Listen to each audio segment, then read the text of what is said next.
With the arrest of Greta Thunberg on the high seas, I can get back to my more mundane labors. But one thing I do know from experiences like this is that there's a lot of situations where, when you look back at it, the predominant message is that help never came. It's not necessarily through any even faults of the people who tried to get help. Sometimes it is and sometimes it isn't. But Greta's gang on that ship made clear that even when you do try, sometimes help never comes, never arrives, never makes it. This is a tape about help never coming. The fact that Seattle is continuing to play the old song and dance of the NAACP and Cornel West about what happened on Mount Desert Island is a loud and clear indication of their willingness to smother the whole truth of the matter in their complicity and demand the rights of recreational sadism towards me to punish my testifying. And help has never come for me. My situation has gotten very bad. I'm exploring nursing home possibilities, for example. Well, the way that the situation evolved, however, is a lot different from the way that they presuppose everybody's going to believe, which is that they cut and paste their licky chops narrative, which is to say, they overdubbed or used forces impinging on the persona's experience, to quote Pope Carl, and then behaved as though no such written material existed, so that they could render a hegemony over what they call the narrative. And this story emerged simultaneously with the language change that brought into vogue the idea of establishing a narrative. So what we're dealing with is the hegemony of the media over the narrative, when the narrative is a deception. And that fact, it forms a touchstone for many aspects of the case. If the narrative is a deception, then when does the narrative stop being a deception? So you end up with certain factors that can trigger reprisals because they're established and corroborated. It's a little bit of a nuisance to go into it, but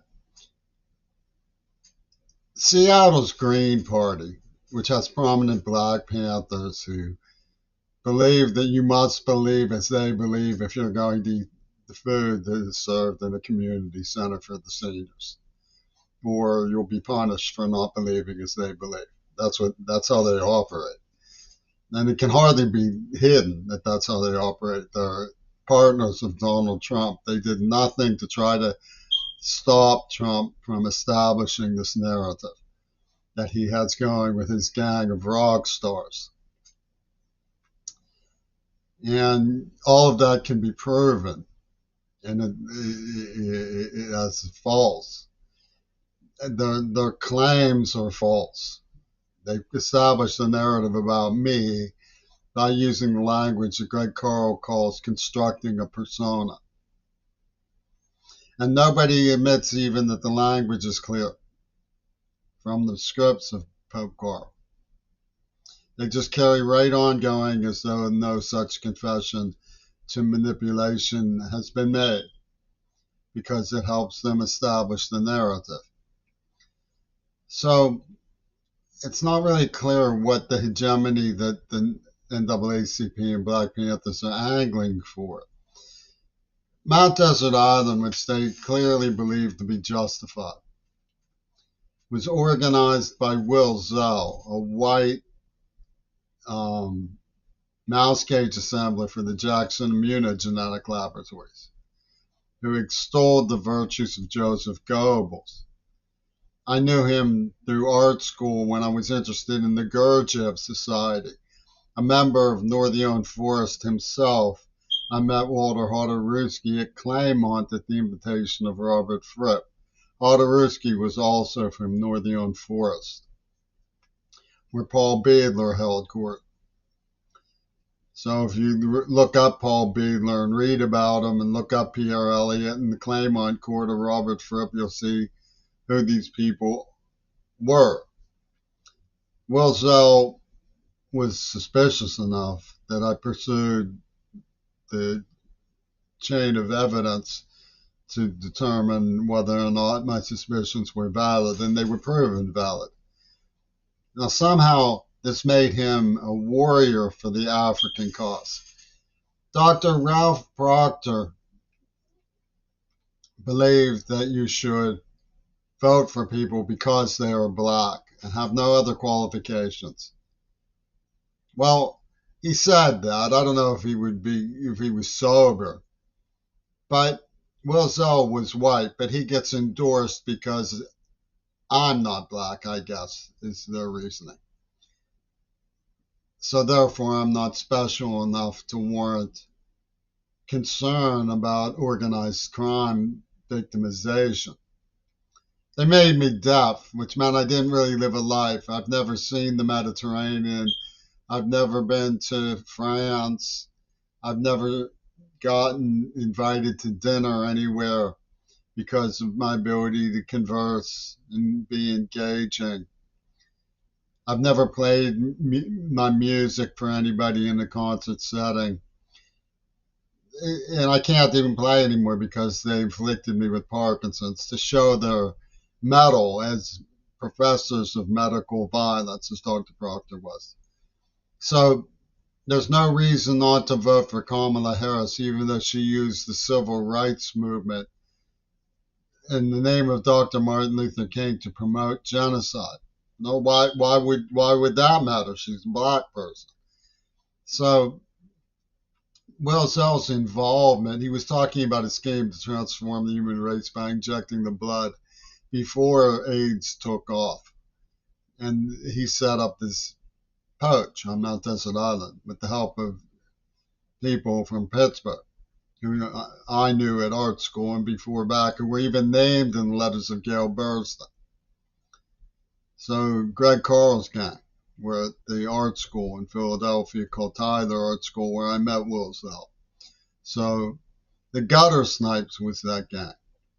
So they have this idea of making me a sacrificial poach that symbolizes their gestalt of sociology, which is this riddle of the Green Party. Jill gave Jimmy Curry a nerve agent for Ian Watmaker, who played him King Crimson, neurosurgeon screamed for more, and implanted this so that when girls rejected him, he would go into convulsions.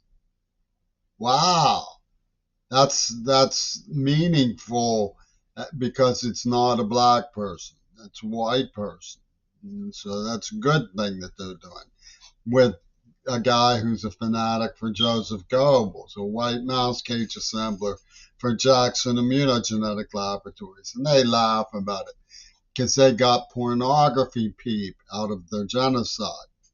Okay, well, that's Kamala Harris's gang with Cornel West.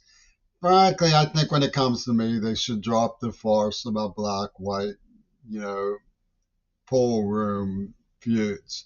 Because I did actually believe that Pitt had an obligation to get information and help to Africa and was trying to petition the powers that be to help me articulate that goal. Boswell flew off to Africa to see for himself the apartheid system after I published an article in the Pittsburgh Post-Gazette that they have made impossible to find through normal search methods. That's the characteristic that they had in mind. They said I was interfering by being an effective argumenter. Boswell came back and demanded Pitt divest. That's interference. Wow. Okay, so I'm interfering by exposing this Goebbels dude because Fred says it was justified because his pit wiggled in between his fingers when he thought of me and his favorite, a Jewish valedictorian from Ellis, which was in the news when John Schulman got arrested because his partner was from Ellis. And he actually established Jabberwocky, a poetry group, with this favorite of Robert Frost. So they have the narrative established that they get to work together in the Green Party mayhem genocide, and nobody gets to question it, or if you want, undoctored food put in your mouth.